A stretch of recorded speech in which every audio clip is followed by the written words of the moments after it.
Good evening, everyone. Welcome to another episode of College Blitz. I'm Russ Morgan here with my co-host Q. We've always talked about this. College football is finally done. It was gone way too fast. Obviously, we had the game last Monday. I feel like it was a long time ago, but it was actually only on Monday. Indiana ended up winning 27-24. So, Miami made it a game, but I have my own reactions being an unbiased fan, but what is, first off, how are we doing after Monday night, Monday night's loss? Man, I'm good. I'm recovered. Monday night wasn't the greatest. I think that what ended up happening was what the majority of the people I think were expecting to happen. I was in the minority in that.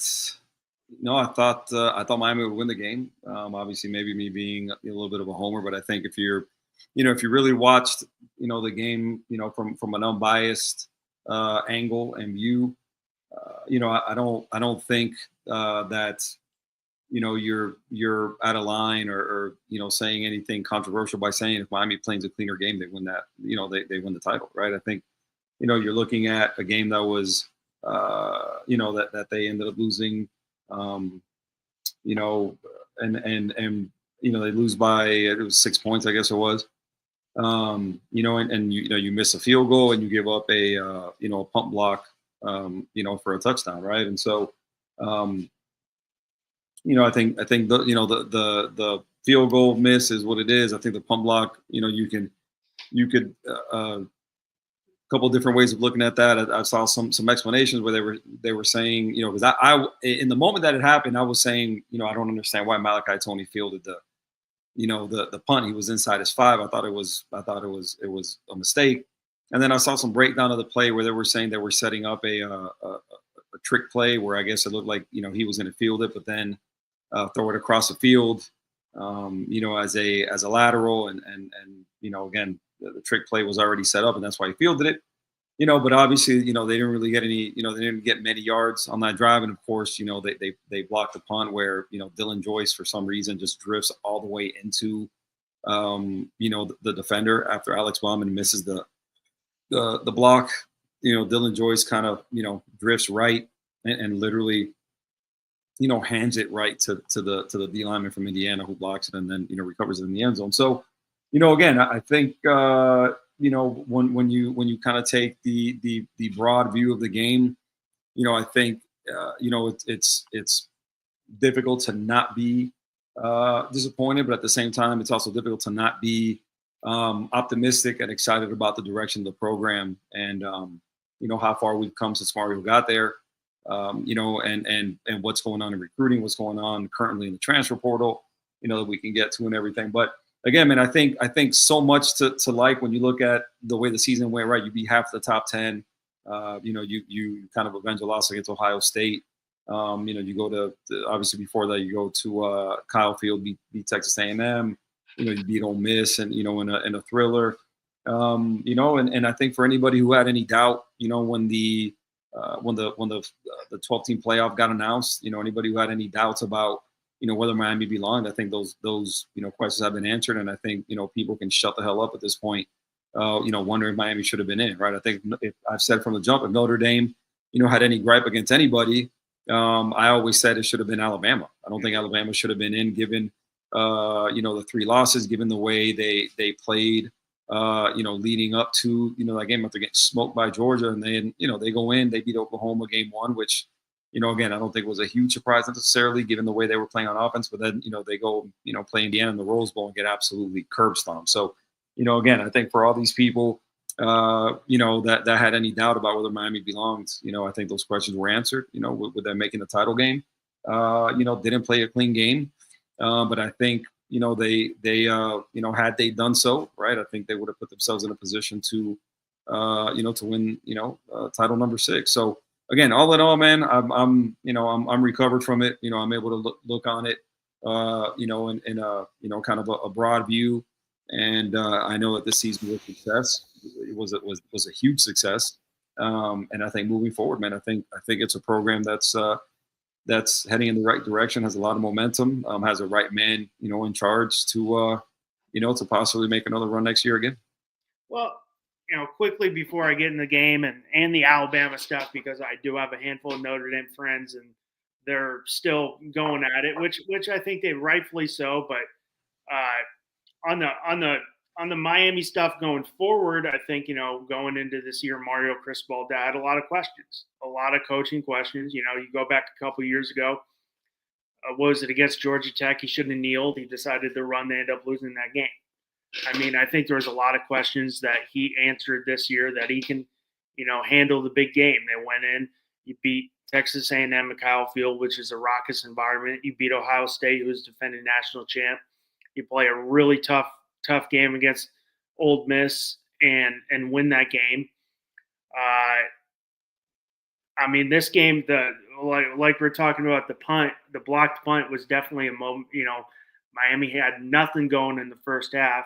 They finally get the mark. Fletcher gets the touchdown. They're starting to get a little momentum. Yes, Tony should just let the ball go. But what was it, 87 doesn't even just lets the guy walk through for the block. I mean, it was like he forgot his assignment there.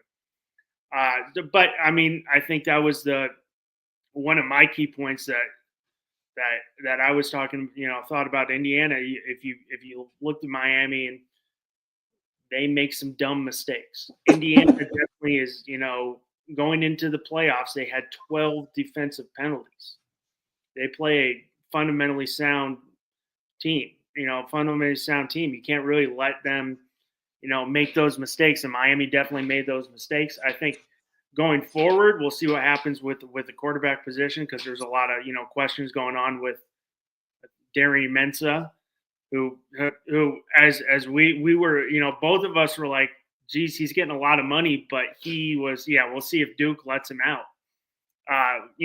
Both of us going into the year is like Darian Mensah is getting the most, NIL money, but now I was skeptical for sure. Oh yeah, I mean, rightfully so, but now we'll see what he gets if he gets let out from his contract. But I mean, this guy, led Duke to ACC title. So, I mean, rightfully so. I guess he earned his money.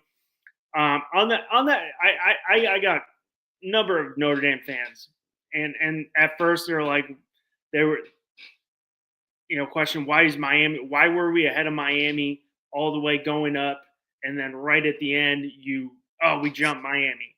I'm like, one of the biggest gripes I heard, I was like, if that's the way you're going to do it, just put Miami ahead of us. Instead of putting Notre Dame, hey, Notre Dame's 10, Miami's 13, Notre Dame's 10, Miami's 13. We go into the playoffs. Oh, Miami jumps you. I'm like, that one of their gripes was like, why do you do this to lead up and then change it right at the end? The other one I've been hounding is like you brought up. I'm like, if the biggest question mark and the biggest anger you should have is towards Alabama. Alabama, 3 losses, but what I've told all my Notre Dame friends is, and I think on both sides, is you can't. The College Football Playoff Committee doesn't want to set a precedent of you're in the playoffs, going into the conference championship game, and you lose. Sorry, you're out. But then you can look at it on the other side where BYU did the same thing.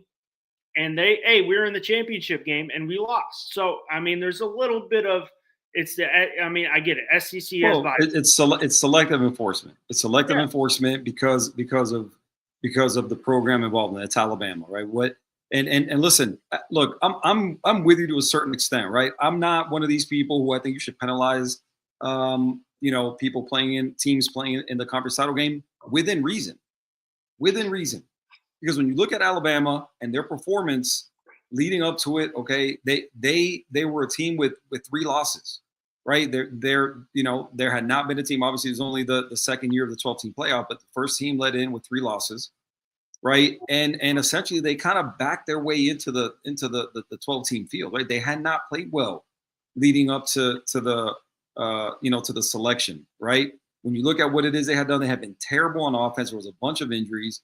They hadn't played well on defense, right? And then they go in against Georgia, which, okay, cool, right? You make the SEC title game, fine, but you go in against Georgia and get absolutely smoked, right? And so, again, when you look at, the resume kind of leading into it, right? I mean, there are things that you have to call into question, right? And so I think this notion that Alabama getting left out would have been an indictment on them just based on the SEC title game, I think is false, right? I think when you're looking at for me, if I would have had a vote, my deal would have been, no, this is a body of work vote, right? This is a game 1 through 13 view is what I'm taking here.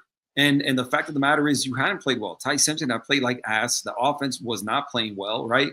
Ryan Williams has essentially, disappeared from his freshman season, which he dominated, right? The defense wasn't playing well. And so, again, you had that one game outlier against Oklahoma, but then, you play Indiana and you get absolutely just beat down, right? And so, again, I think to me, that's further proof that I think that SEC title game loss should have mattered. And Alabama should not have been, let in that field, over Notre Dame, right? And for all the people clamoring about, oh, they hadn't changed, till the last, till Selection Sunday, and how come they listen? At that point, the resumes were complete, right? The resumes were complete literally till the very last game of the season, right? But once the resumes were complete, all right, equal records, right? Very equal numerically in terms of rankings and everything like that, kind of across the board. And then the one thing you take above all else is the head-to-head, right? So I don't understand all this griping that Notre Dame was doing as it relates to Miami, right? Now, did they have a gripe? 100% they had a gripe. I'm not going to push back on that. Even as a guy who doesn't give a damn for Notre Dame, and anybody who knows me knows that, I literally couldn't care less about Notre Dame in any way, shape, form, or fashion, right? But to me, they did have a gripe, but their gripe should have been directed at the SEC and at Alabama, not at Miami. I get it in a sense. It's like, hey, you should have gone head to head right off the bat. If they have the same strength of record, which they did. Now, it would be a different story if, say, Miami did have. They ended up losing one game. Miami loses 2. You got to do that. But you've got the same exact record all year. Pretty similar strength to schedule too. Miami, going into that, I think they were more, hey, you're just pulling the rug out. Like, why Miami should have been ahead of them all year. If they are that close, which they were very close, Miami won the game head to head. Head to head doesn't matter. But it's my thing, I'm not happy Notre Dame should have been in there. It would have been a better product on the field. But I just think the committee, which is, like you said, selective, but they don't want to set the precedent, hey, you're in, you play the conference title game, you're out. And then teams are going to be like, I'm just going to take my bye. I'm going to bow out of the title game this year. Yeah, but I get it. It's kind of it's kind of the way that the NC college football is going now. I get it, but you had to show up though. In Alabama, no, it didn't show up. Like if you show up right, and again, everything right. Everything runs off Vegas and their spread and who's the favorite and the whole deal. But like to me, if you make that thing a game, then no, you don't penalize them, right? And that's my big thing with this. You can't penalize. Pardon my French, but the fuck you can't. You can't penalize them, and you should. Yeah. You can't penalize them, and you should. I'm not on board with this. Oh well, you just show up, for the conference title game. Oh, and then we're not going to show up. You're going to set a precedence where teams are going to show up. No, that's not going to happen because the money involved and the ties and everything. People are going to show up. But the problem is you can't just show up there and warm up and expect to we're already in. We're going to get stomped and we're still going to be in. No, I think that's BS. If you show up and you make it a game, then yes. But don't just show up and then you get smoked and it not cost you. I think it should 100% cost you if you show up and get smoked. It's the NCAA. I mean, as we see now, this is AAA and NFL football now. It's not That's all it is. This is the minor leagues for football. It's all about money. What brings in money? Who owns SEC Network? That's ESPN. I mean, I'm 100% with you. If Alabama loses by 7, they're in 100%. Yeah. They got killed. Yeah, but, and that's my thing. And that's my thing. And the same thing happened to BYU. Yeah, and the same thing happened to BYU. They got excluded for losing the conference title game. Like, I just think, yeah, that's why I was like, hey, I'm like, BYU has the same gripe as Notre Dame.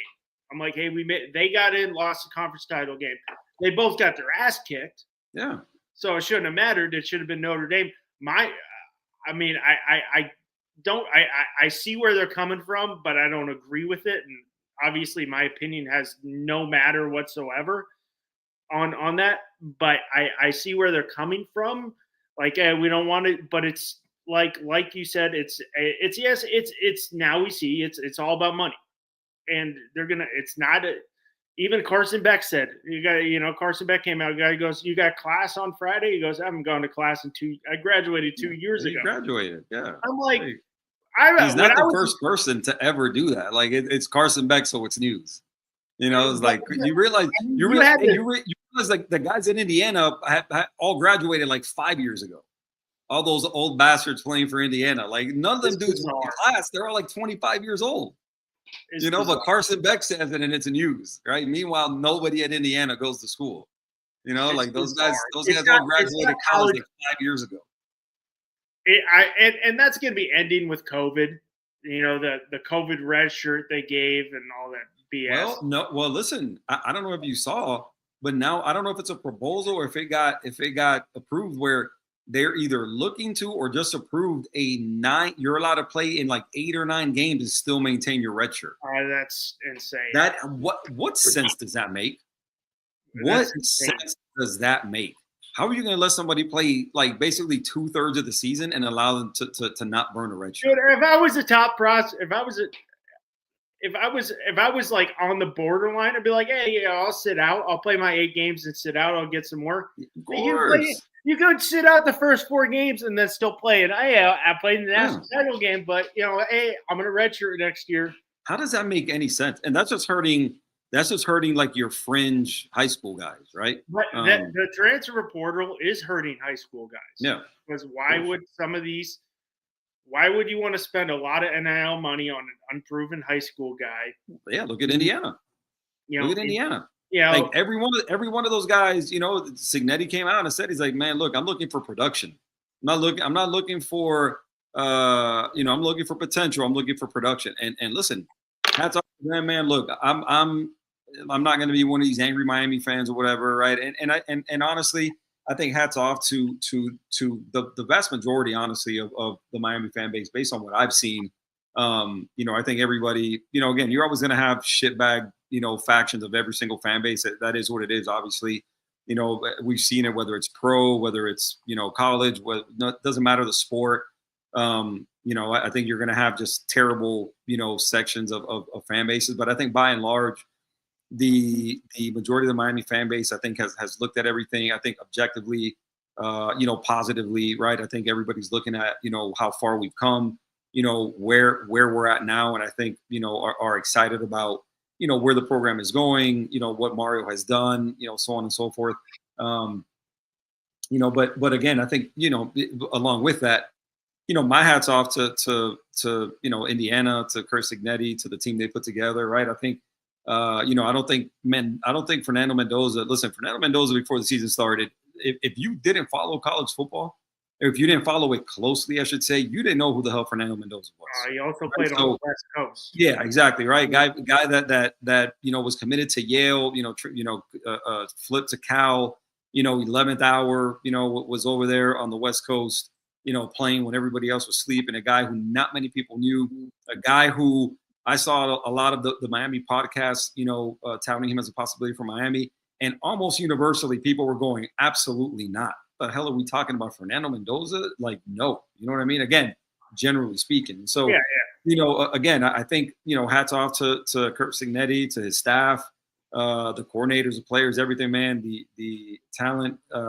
acquisition and the player identification and the scouting process and the whole deal for them, man, I think was top notch. I think, they put together a team that was, a veteran team, guys who were older, who, had produced, maybe not necessarily in really prominent roles, but you had a bunch of adults, in the locker room, man, and that matters, right? And so, again, they put together a really good team, a veteran team, a team that played, fundamentally sound football. They didn't beat themselves, and again, am I one of those people, who is on the side of, this is the greatest, football team in the college football history? Absolutely not. But what I will say is they're a very, very good football team. They're a very sound football team. A team that, wins on the line of scrimmage, a team that wins, without a bunch of flash. They kind of do everything right. They don't beat themselves. And they got rewarded with a national title, man. So again, hats off to them. I'm not going to sit here and bash them. No, it is what it is. You take it out like a man and keep it moving. That's when you're a true fan. Hey, I'm pissed off, but you got to know, hey, they were the better team on the field. They played cleaner. That's yeah. No, 100%.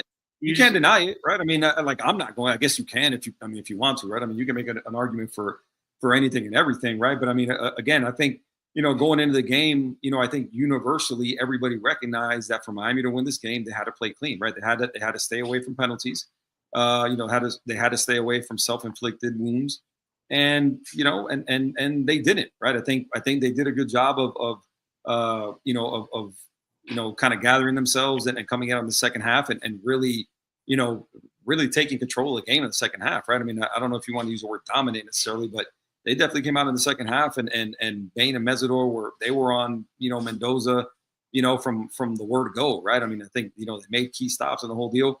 Where I think the issues for me, lie, for example, if you're looking at the Miami defense versus their offense, I think the inability to get off the field on fourth down, I think on third and fourth down, I think there were, and I don't have the numbers right here in front of me, but, Indiana was really good on third down. They were very good on fourth down, so they weren't able to, they were able to extend drives against the Miami defense, which hurt, and then, obviously the special teams, mistakes, which ultimately cost them. And then on offense, I know, dude, listen, this is the thing I don't get about.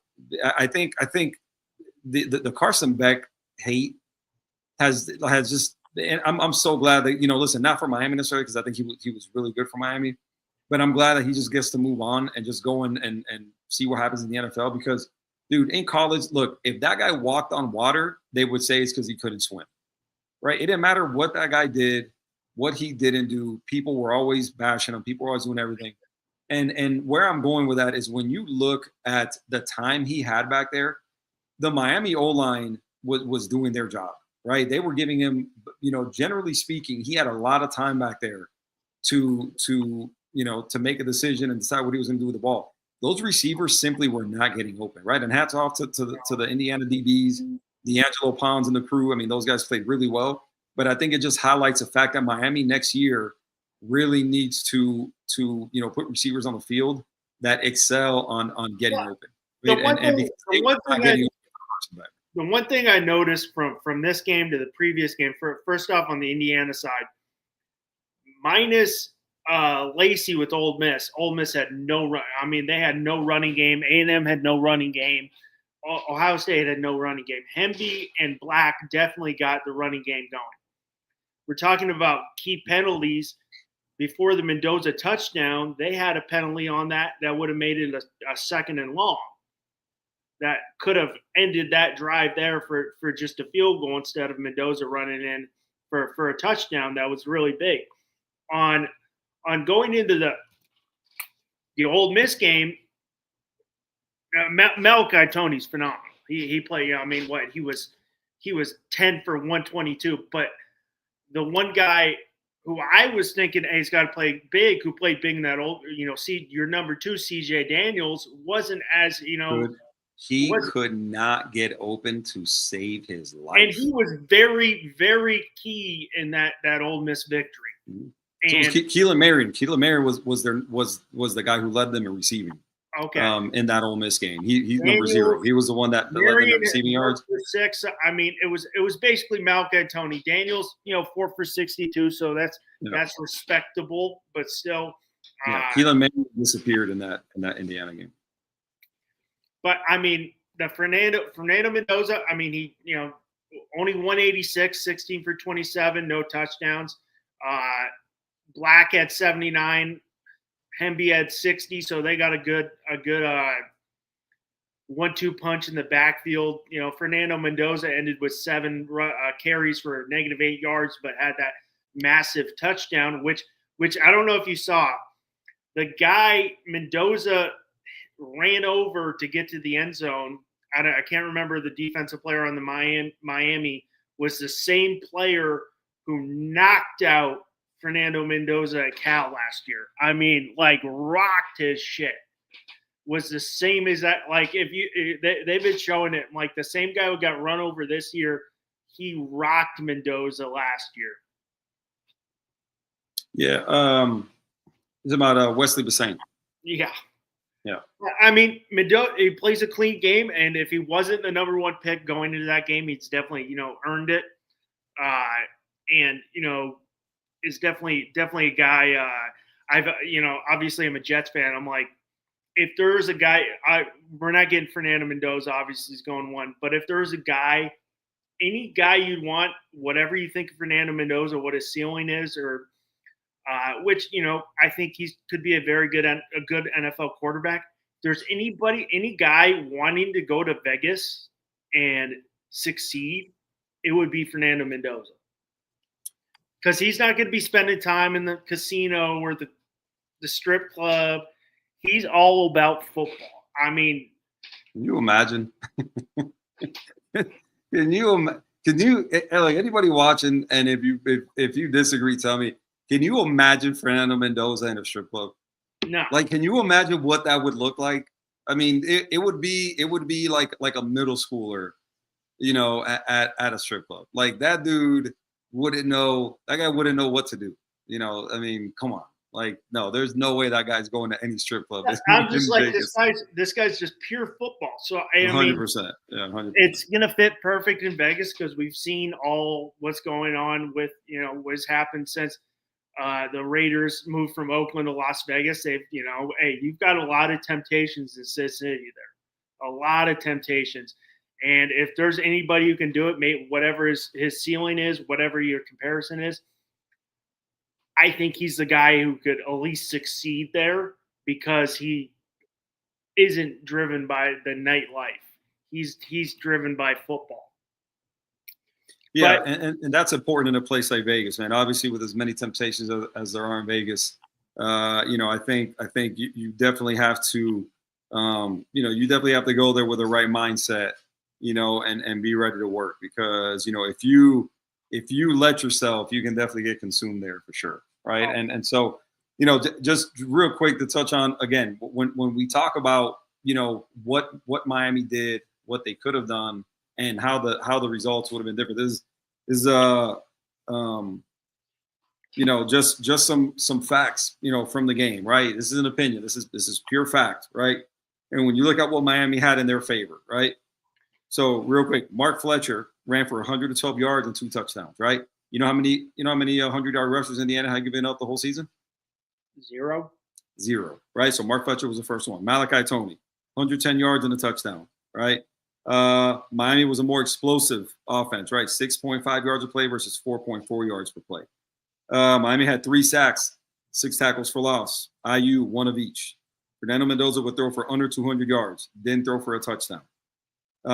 If you predicted all that to happen, right, would you like your chances if you're Miami to win the game? I for sure. If you tell me that before the game starts, I'm like, well, Miami's going to win the game, right? And so when you talk about again, listen, I've seen. Trust me, I was at a cigar shop watching it. I saw these people rooting for Indiana. One of them was an Illinois and Alabama fan, which explain that one however it is you want to explain it, right? And then another guy was a Michigan fan, right? So you had another guy who I think was a Georgia fan, and a couple other people who I don't know who they rooted for, right? But and I say that to say, look, I get rooting against Miami for however it is you want to root against Miami.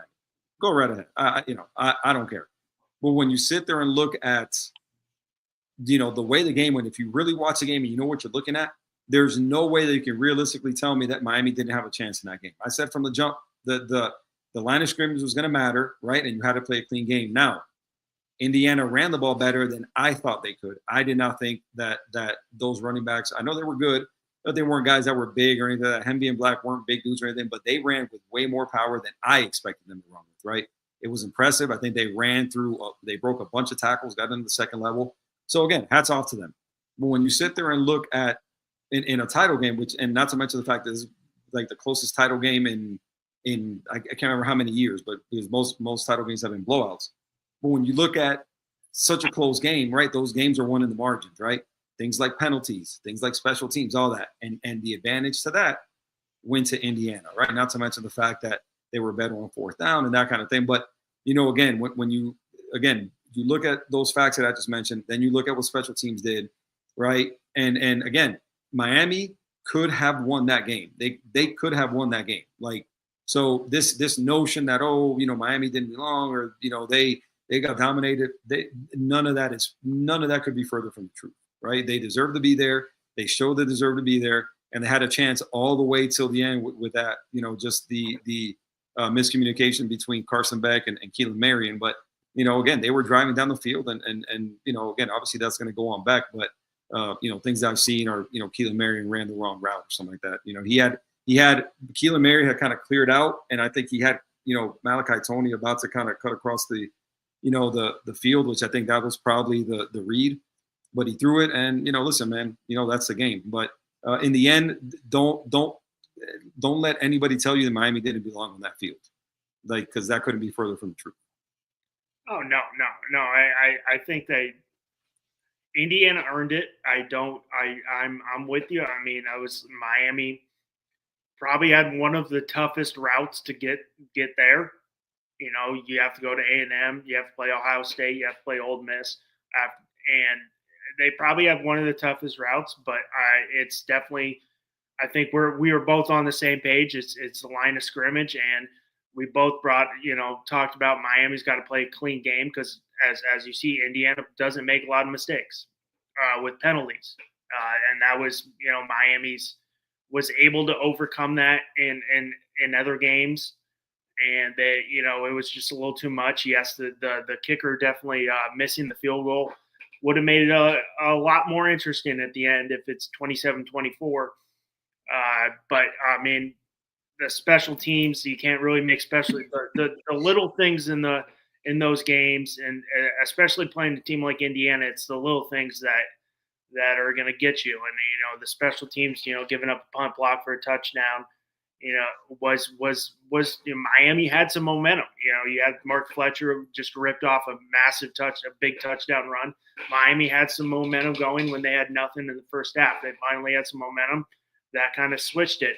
But they came back, made it close, and made it a very good game. So it wasn't like that put them out, but that definitely helped Indiana get a little more momentum because Miami, if they had a drive there, or the defense was starting to play better, they could have got a stop and gone down for a field goal or got a touchdown, and it would have been a lot closer. But I mean, it's the little things, and that's why you see Indiana won the national title.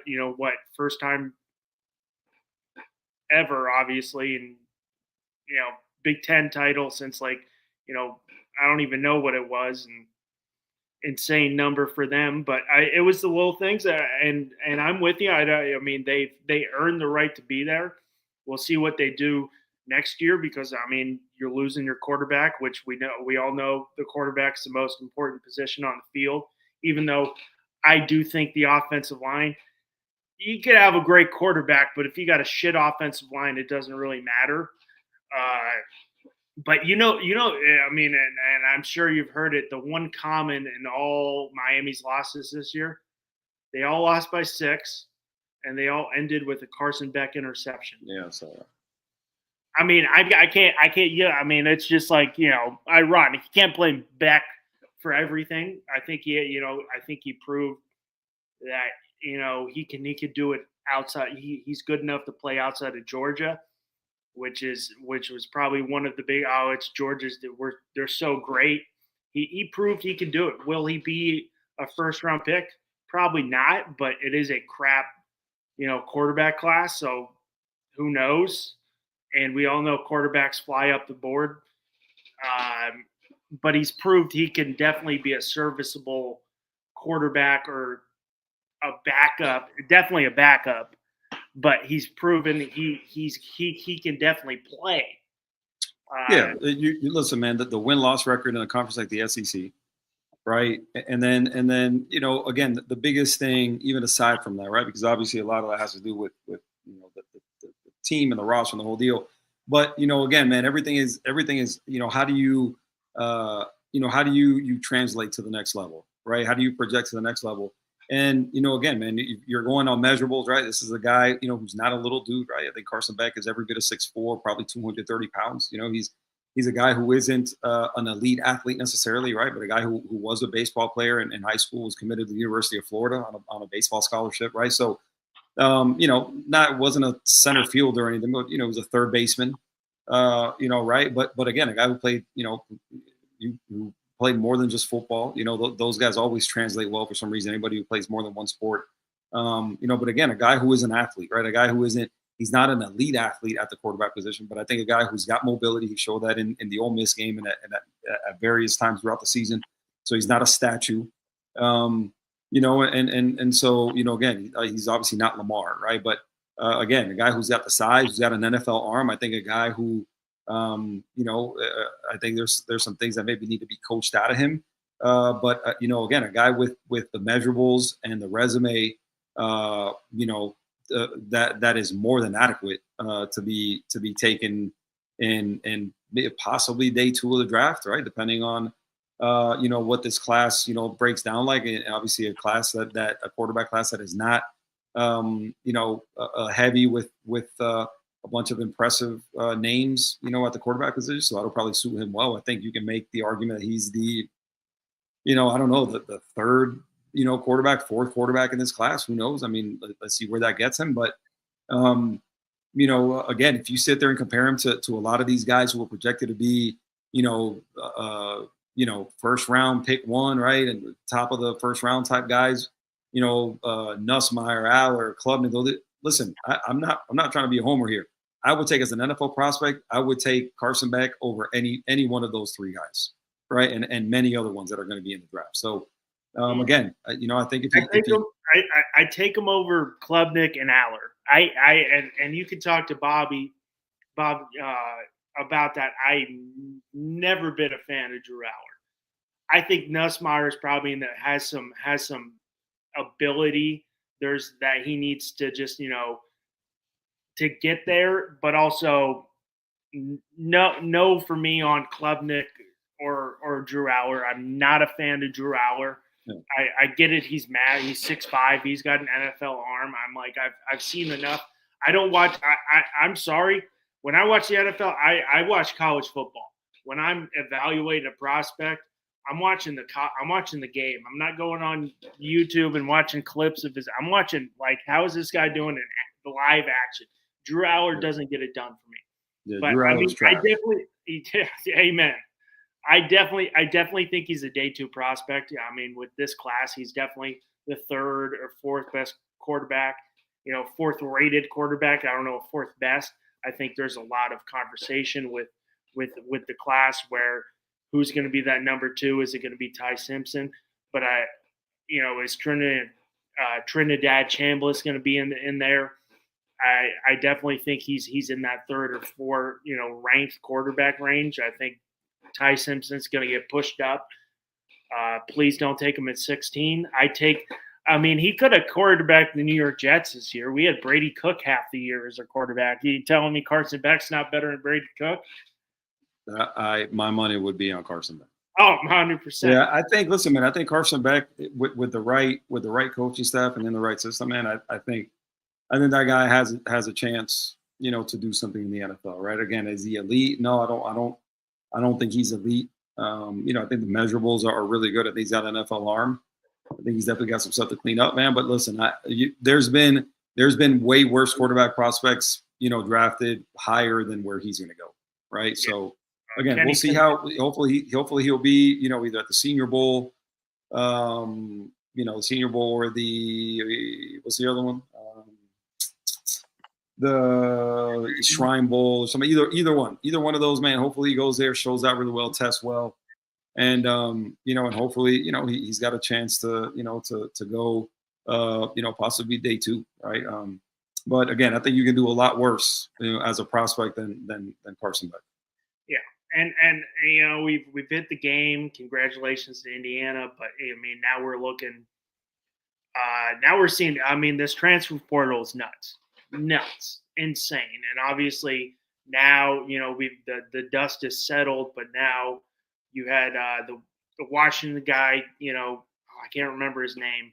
Quarterback from Washington signed. Damon Wilson. Damon Williams. There you go.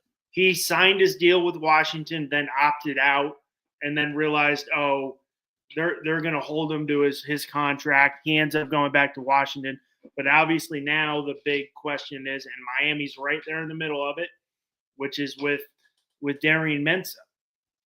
Will he, he signed his 2-year contract with Duke. They're saying the reports are he will not be able to get let out to go to school at Miami is the reports, I think. But he's entered the portal. And obviously that would be, there's going to be right now there's a gaping hole at quarterback.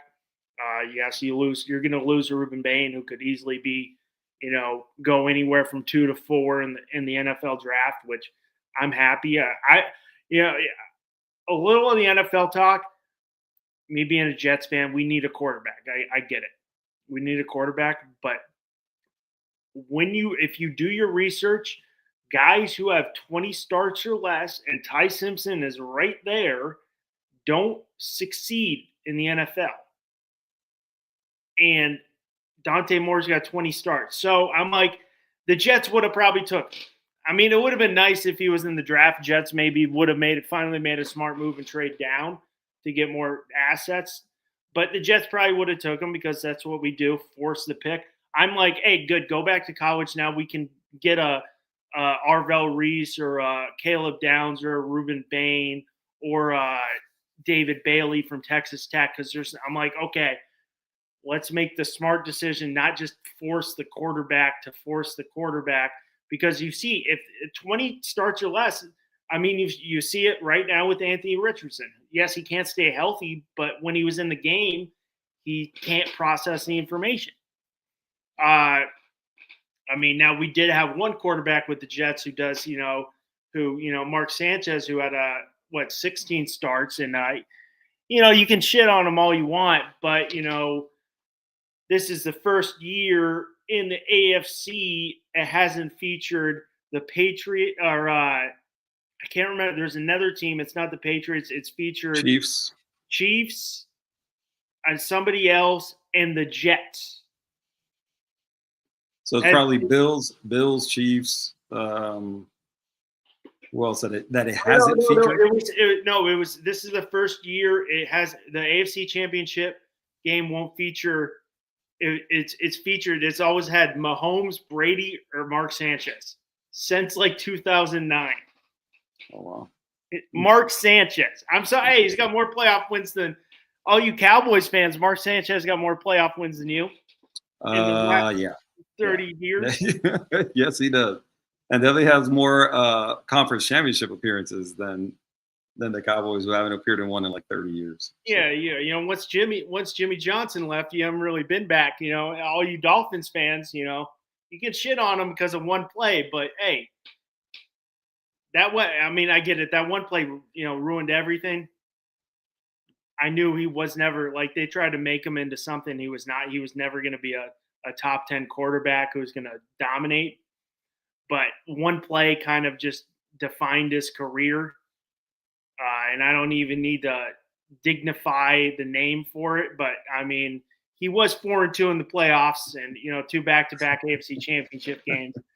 But you don't want to say the name of the play, the BF. You don't want to say the BF. We don't even need to bring that up. Have you seen anything? And obviously, have you seen any like BF? When he was with the Eagles, the guy brought it up. He was just like, "Wow, that's a low blow, man." Like that you bring up. But obviously, you got transfer rating.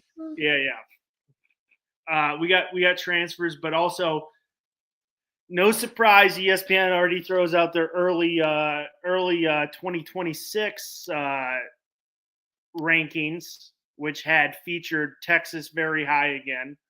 Texas number 2, Indiana number 1, but that's just, will probably change. But they did pick up a nice, the TCU quarterback, a nice transfer, and Fernando Mendoza's brother is transferring. So, hey, Miami, maybe you bring a hometown kid. He landed at Georgia Tech. He's gone where? Kentucky? Georgia Tech. Georgia Tech. Okay, I saw that was like where he was going. They got the Irish at 3, Georgia at 4, Oregon at 5, Ohio State 6, Texas Tech 7, Miami at 8, Ole Miss 9, but we'll see what Ole Miss does too, and Texas A&M at 10. But some of those are, come on. I mean, Indiana's because they won the national title. Well, yeah, the Indiana deal, but obviously, I mean, they're, again, without Mendoza, listen, they landed that kid Hoover from TCU, which again, I'm sure I'm sure he's good. I never watched him play. Sure he's good, but we'll see. We'll see how that goes. ESPN loves to hype up Texas. My God, yeah. Dude, have you seen how much talent Texas has lost in the portal? Yeah, have you paid attention to what they've lost in the portal? They have lost a shit ton in the portal. I mean, they've lost so much talent. I mean, you're going to lose Anthony Hill. Yeah. I mean, Anthony Hill's a dude. Probably could be a first-round pick. I mean, They love Texas. I mean, I get it. Arch looked very good to end the year. But Colin Simmons, right? Was it Colin Simmons? I don't know if he declared. But, dude, they had so many people between the draft and the portal. They've lost a ton of people. And now they've landed a couple guys in the portal, but I guarantee they paid them a ton of money for them to go there. But let me tell you what. We'll see. Yeah. But I don't listen, they weren't that great this year. I mean, I know they had a good end of the year, but they weren't that great, and they lost a ton, and I don't think they've replaced everything they've lost. So yeah, we shall see. But Notre Dame at 3, and right there they put out their odds. Arches was like plus 500 for the. They love that too. The Arch was the betting favorite going into last year's Heisman when he played, one full game and a spot start and like coming in garbage time, and then they got CJ Carr, who was right below him. Which, if it's all evident, I think 27 quarterback class looks good. Now it looks good on paper. I mean, with that, with Carr, with Sane, with Arch, we'll see how Lenore Sellers will bounce back. I think he'll have a better year with another year under his belt. We'll see what South Carolina does in the SEC, but they do love some Longhorns there. They love Texas. They just like when ESPN was riding LeBron heavy. They were all over his dick when he was with all over. I couldn't turn on the TV and not see Stephen A. Smith bring up LeBron James when he was with the Heat. They wouldn't be talking about the Heat, and LeBron James would come up in conversation. But they, on the college, they love Texas. It's just like every year. Yeah, I think it's one of those. They're one of those. It's a big. They're one of those programs that I wouldn't call a blue blood necessarily. I think they are just they're a huge brand, right? I think they're the most profitable athletic department in the country, if I'm not mistaken, in terms of just a university. And then the football program, man, right? Obviously, again, it's a program it's a big brand. They put talent, obviously, and But I think by and large, right? I think I think they tend to underachieve. I don't know that they ever really live up to expectations a bunch, right? And I think this year was no different with Arch, starting off super slow, ended up obviously better. But I think a guy in Sark, who I think is just I think he's good, right? I don't know if Sark is a great coach necessarily. I just again I think he's a good coach. But I don't think he's ever lived up to this, to this billing, as an elite coach or anything like that. Right? I think he recruits well because he's got, the backing of a great NIL arrangement, with Texas. But I don't think he's a guy who, when you're looking at, the elite coaches in the country, again, I would stop short of putting him in that category. I got it right here. All right, so way Heisman betting odds. CJ Carr's plus 800, Arch Manning plus 850. I'm just doing the top 5. Jeremiah Smith plus 1100, Julian Sain plus 1100, and Josh Hoover plus 1100, Dante Moore plus 1100.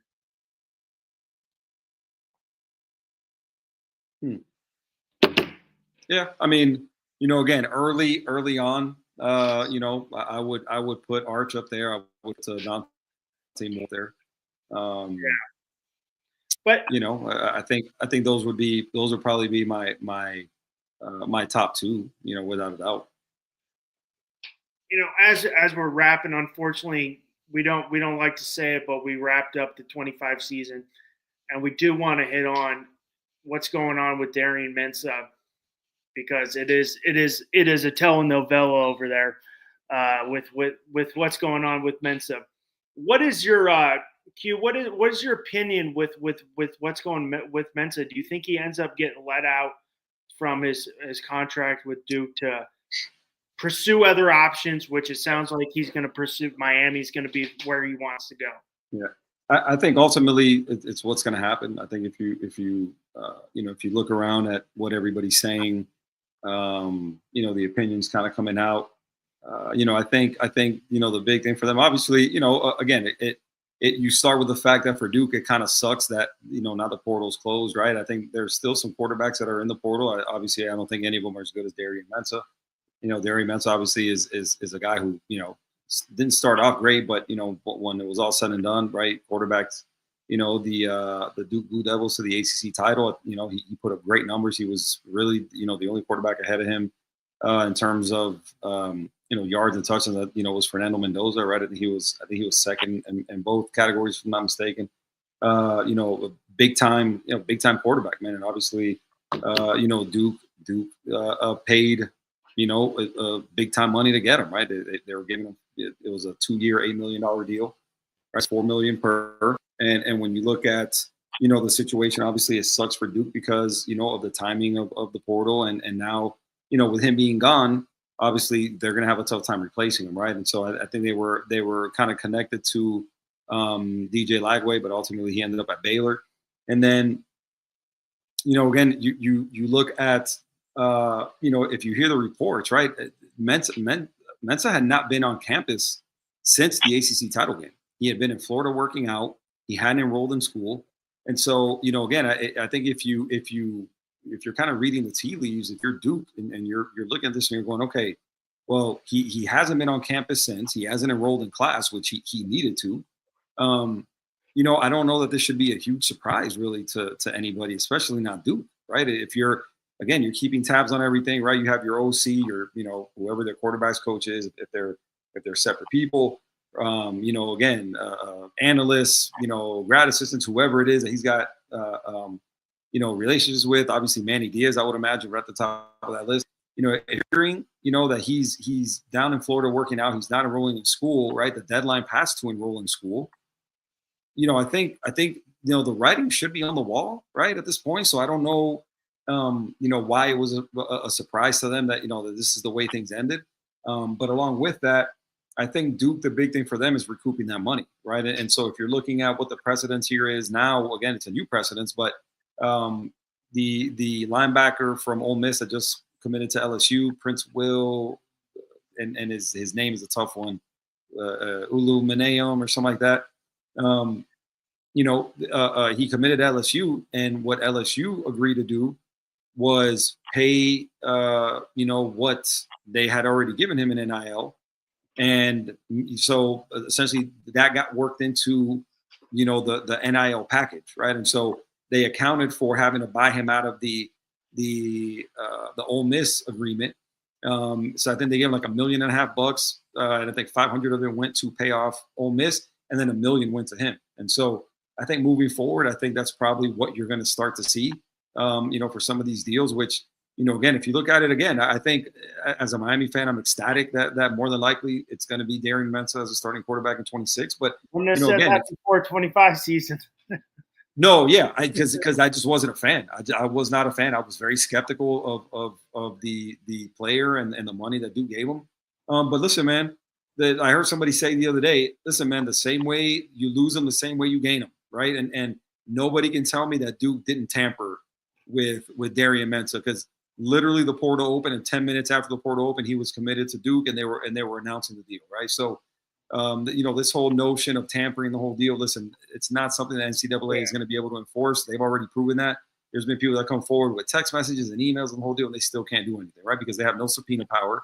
They don't have anything, in the way of enforcement and subpoenaing, anybody to court and doing anything like that. So it continues to be sloppy. It continues to be a soap opera, unfortunately, right? And for Duke, you're on the losing end of it, and so I think moving forward, there's he is in the portal officially. I think they go back to court February 2nd, and I think that's kind of where we'll know what the next step is, that they have a temporary restraining order where he can't enroll in any school. But again, man, I think ultimately, if Miami agrees to pay, the $4 million, that he's owed, along with whatever, they're going to give him an NIL. I think all that can be worked out, right? You landed $32 million from the college football playoff, along with everything else you have available in NIL and everything. So, again, man, I think the money's there. And I think if you want to win big next year, you want to maximize this roster. Now you lost Emory Williams to Eastern Carolina. You have nobody else, that has really taken any significant steps at Miami.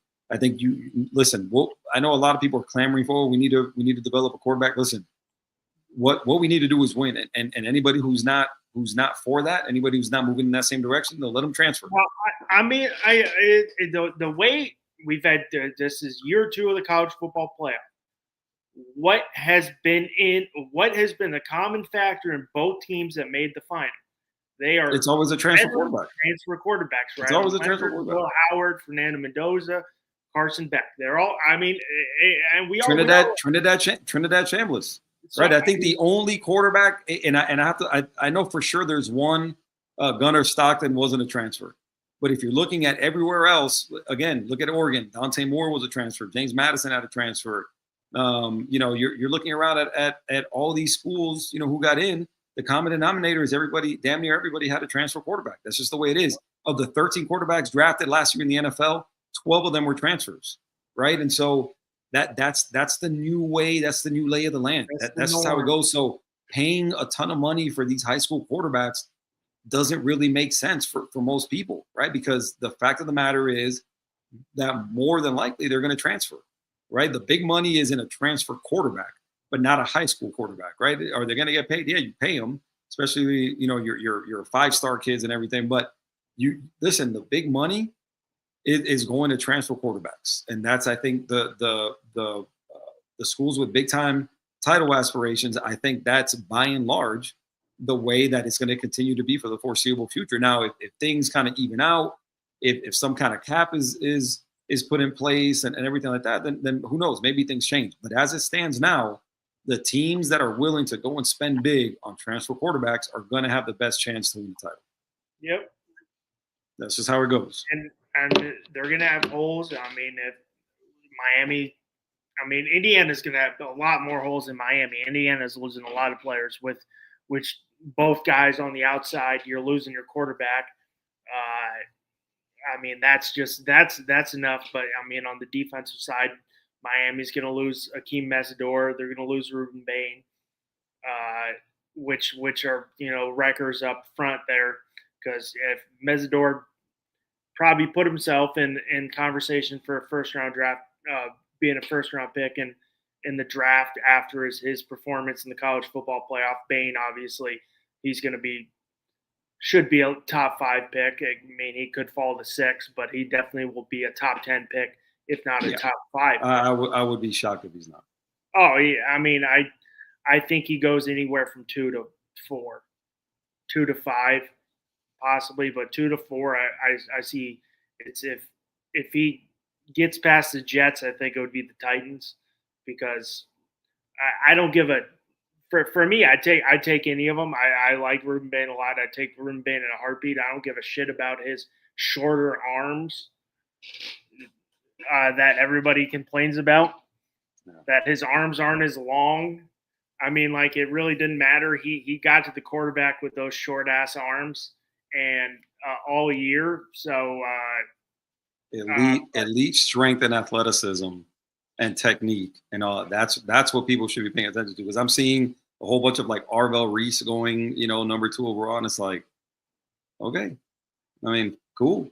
I know the dude can play. I know the measurables are there and the whole deal, but if you want to take Arvell Reese over Ruben Bain, then you can live with the consequences. My 2 is either David Bailey from Texas Tech or Ruben Bain from Miami is who I want. And I wouldn't complain about Arvell Reese that's a position of need, and he's definitely a guy who's a top 5 guy. Our linebacking core needs it. But if I had my, way, if they stay there, which obviously a trade down would be great for the Jets because they need more than a quarterback. They need a lot. But, like, those are my 2. Bain or Bailey would be my 2 guys there. And, I wouldn't complain if it was Caleb Downs. I know he's a safety, and you don't take safeties that high, but Caleb Downs is a freak too. Yeah, no, safeties are kind of, a tricky deal, right? I think, you've got, the guys that are elite, that do go high, but by and large, those are typically guys who, middle, if anything, middle of the first round to end of the first round for the guys that are really, really good. Kyle Hamilton is an example of a guy who I always thought, probably just based on talent and the way he translated to the NFL, probably should have been a top 5 pick, right? But it's the position, right? It's safety and off-ball linebacker, are just positions that, don't, there's more. There's plenty of players at those positions, right? I think not necessarily elite guys, but I think guys who can play the position. Safeties and off-ball linebackers are just typically positions that don't go in the top half of the first round because there's just a lot of them. And so, but obviously it paid off. Paid off with a guy like Kyle Hamilton, who, again, I think probably not much of an argument at this point. He's by far the best safety in the NFL, right? Derwin James is up there, and you got your Jesse Bateses, and your Nick Emmanwori's, the guy from Seattle, who I think is quickly on his way to becoming one of the best safeties in the league. But I don't know that you can make much of an argument for Kyle Hamilton not being the best safety in the league. The dude he's a weapon. You can put him anywhere in the field, and the guy just makes plays. Yeah. All right, Q. You got anything you wanna hit on? I mean, no, buddy. I think that we got to just about everything, man. Again, man. I think when you look back on everything, man. If you're a Miami fan, just definitely don't be content, but definitely be happy. About where Miami is, what they're doing, how this year went. And I think where things are going to go in the near future. So, we'll see, but definitely be happy about where things are for sure. Yeah, definitely. And too bad it's over. Now we got to move to the NFL. But we got maybe one good game. Hopefully, Jared Stidham can put a game together. And did he? We'll see how it goes. Who knows what a catch is? Nobody knows what an actual catch is anymore ever since Des Bryant and that game against the Packers. Nobody can tell me what a catch is, and the refs can't do it either because they call it one way in one game and the other way in the other game. So what the hell is what's the what I've always said, man, lack of consistency, man. Just lack of consistency. It's but they left, thank God now I could have had, Josh Allen versus Drake May. And no, now we get Josh Allen. We get Drake May versus Jared Stidham. Yep. We'll see, man. We'll see. Could be, could be a good game, man. You give, listen, Champagne as a coach, man, you got to give him the benefit of the doubt. He's dangerous, in this position. And I'm sure he's got those guys believing, that everybody hates him and nobody's giving him a chance, which it's not a stretch. It's kind of the truth. But we'll see, man. We'll see. Hopefully they're good games and see what happens. Trying to see it was 5.5. I think it's more now, no? The last time I checked. I thought it was more for some reason. Or at least on Hard Rock, it's 5. So Broncos getting 5.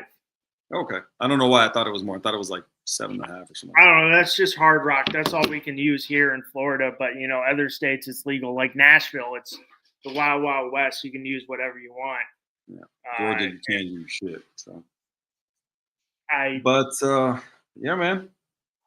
That is it, bro. You don't have anything else, man. We'll wrap it up. Yeah, close the chapter on 2025. Gone too fast. Yeah, man. Like we were talking about early on, we blinked and it's, and it ended, right? College is definitely done. We got 3 more NFL games. And, but then we'll quickly, in terms of the NFL, man, we'll turn the page, right? Because, draft prep will start. And, after that, it's like, rookie mini camp and, we'll little by little, man, we have a lot of some dates kind of, throughout the first quarter of the year that'll kind of, help us get through it. And in college, you'll start spring practice like here in like a month and a half, right? I mean, it starts, very, very soon after the title game. So there'll be more news to report and more things to talk about. So again, we won't have any live games, but we'll have some more stuff to talk about, man. So we'll get to it. But there he is, my boy Will. About to be on with him now here in 15 minutes. Oh, there you go. Yep. So for anybody watching now, man, if you guys want some more content, man, tune in here in a little bit to the I Hate Football podcast. I'll have Will from 305 Sports now on with me. But man, if you don't have anything else, man, we'll wrap it up. Nah, just if you like NFL content, the boys over there do that the draft show. I can't remember the exact name. Was it Wingate and Coach and Bobby? They're icing me out right now, but they, I told them they do good draft content. So if I was on there last year with them. I'm gonna try to get back on there again. If you need some information on the draft, those guys do do a lot of hard work. So definitely check that out here on FTSN. Absolutely, man. Definitely all the guys, even though it's Dolphin stuff, hey, I got to give them credit. They do hard work. You got to give them credit on that, even though it's not my team. Hey, people put in their work. If you're, if that's your team, check everybody out because everybody is working hard for their content to put their stuff out and knows their stuff. Absolutely, man. Like I always say, man, a lot of good people putting out a lot of good content, man. FTSN Extra, my boy Will from 305 Sports Now, Bobby Finn's Talk. We got who else? Finn Sammy is on there. 305 Sports babe, her and her man, was it Lou from Dade or whatever. Steve Malloy, man, just a bunch of people on there, man. Go on there and check them out on YouTube, FTSN and FTSN Extra, which is where you could find us, College Blitz.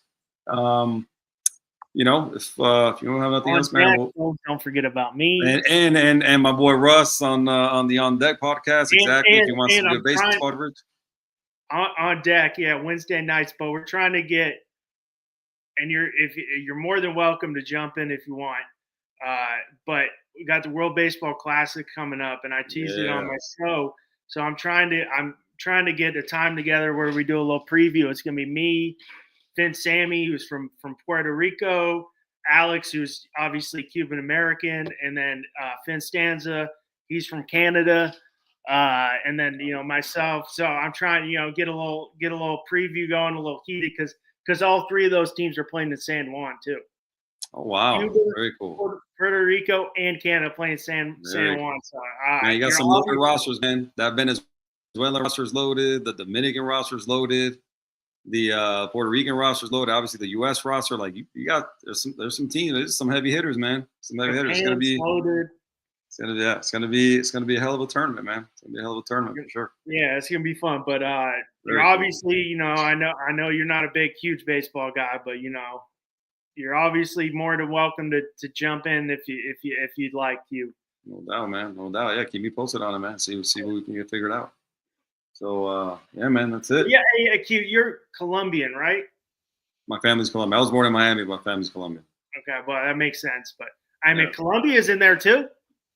Yeah. I mean, they're not. They do play baseball in Colombia. I think not to the level that Venezuela plays it, obviously. But they got some sick hats, so I will get. Oh, I haven't seen them. Colombia puts out some. It's the yellow with the blue with the flag. Yeah. Colombia always puts out some sick. I need to check it out. I love their World Cup uniform. I'm definitely a fan of that. I'll definitely be acquiring that at some point here soon. But I haven't seen their World Baseball Classic gear. I have to check that out, man. And obviously I'm a hat guy, so yeah. Definitely. Definitely. I got well over 100 hats, so probably closer to 150 hats. So. Definitely need to find that one for the collection right there. So, all right, bro, you good? Yeah, I'm good. Too bad it's all right, guys. Over now, but yeah, man, it'll. They can't ruin any more of my weekends for like 8 more months. So I'm happy about that because as you know, I hate football. So, all right, man. Hey, for my boy Russ, I am Q. Check us out. Like and subscribe to the show on YouTube, on Instagram, on X, on all those platforms. Do us a huge favor and give us a like. So again, for my boy Russ, I am Q, and we'll see you guys next week. Y'all have a good night. Take care.